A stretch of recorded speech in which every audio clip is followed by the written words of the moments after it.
Living in a big city, it's easy to think that the only way to get back in touch with your history is by visiting a museum or going to the library and checking out some musty old books from the library.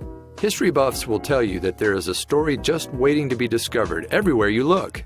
Even in those crowded and modern cities lays a past just sitting there hidden until someone comes along to unearth it once more. The city of Seattle is a perfect example of all the secrets of history that await you just beneath those busy streets. When one man in the 1950s started digging, he unearthed a piece of Seattle's past that will leave you mesmerized. There is an entire abandoned city living just beneath the surface of Seattle's Pioneer Square. Beneath the roads and skyscrapers are the remnants of the old city.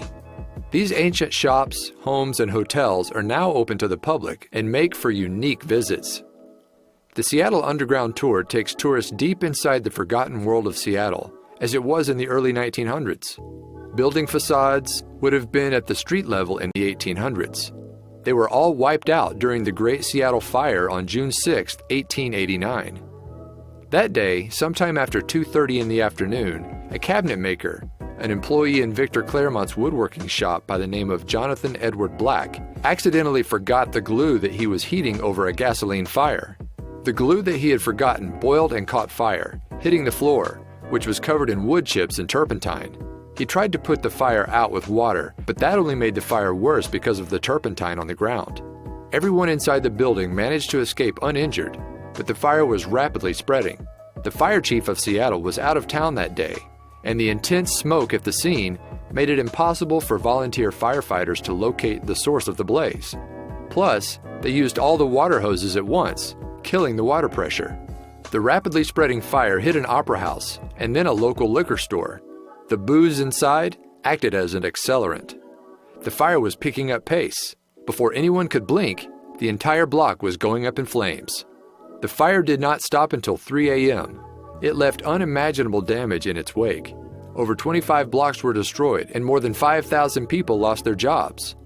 However, miraculously, no one had died in the massive blaze.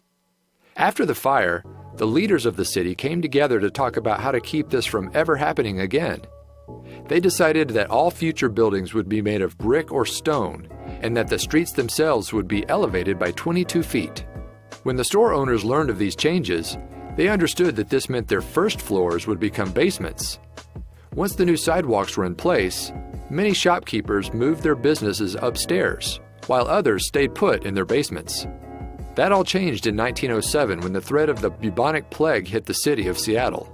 The city condemned these basement businesses, and for the most part, shop owners boarded them up and left them to rot. However, some of them were turned into speakeasies or opium dens. These dens of vice transformed the abandoned underground city into a secret world of crime. That all changed in the 1950s. That's when a local Seattle citizen and historian named Bill Spidell realized how important it was to preserve this underground and forgotten part of Seattle's past. He got to work, and the tours available to see the secret now are the end result of everything he strived for. Isn't it amazing how stories like this one, that so often go unnoticed, are just under your noses waiting to be discovered? Thank goodness Bill Spidell had the drive to clean up the underground city and bring it back to the light. Share this story with your friends who love history.